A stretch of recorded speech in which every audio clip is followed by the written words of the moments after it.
કોમ્પ્યુટરમાં ડિસ્પ્લે આવતો નથી. જો આ મધરબોર્ડ ચાલુ છે, ફેન ચાલુ છે, પાવર ચાલુ છે, સ્ક્રીન ઉપર કશું આવતું નથી. તો શું કરવાનું ફટાફટ તમને બતાવી દઈએ. કોમ્પિયમમાં જોડાઈ રહેજો, કોમ્પિયમની ચેનલને સબસ્ક્રાઈબ કરતા રહેજો. કોમ્પ્યુટરમાં ડિસ્પ્લે આવતો નથી. જો આ મધરબોર્ડ ચાલુ છે, ફેન ચાલુ છે, પાવર ચાલુ છે, સ્ક્રીન ઉપર કશું આવતું નથી. તો શું કરવાનું ફટાફટ તમને બતાવી દઈએ. કોમ્પિયમમાં જોડાઈ રહેજો, કોમ્પિયમની ચેનલને સબસ્ક્રાઈબ કરતા રહેજો.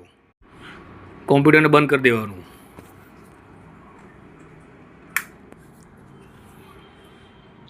ટોટલ કોમ્પ્યુટર પાવર બંધ થઈ ગયો અને રેમને ડિસ્કનેક્ટ કરી દેવાની.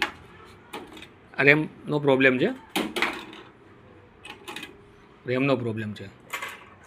નવી રેમ નાખીએ છીએ હીરોઇનની. જુઓ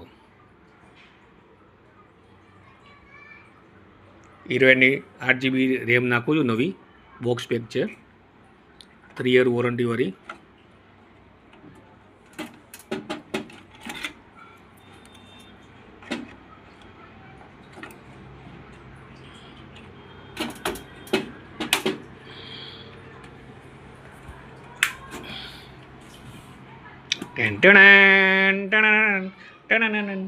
ડિસ્પ્લે આપણો આવી જ જશે. નવી રેમ છે એટલે જોઈ લો. આવી ગયો ડિસ્પ્લે. જેબ્રોનિક્સ મધરબોર્ડનો વિન્ડોઝ ચાલુ થઈ ગયું છે.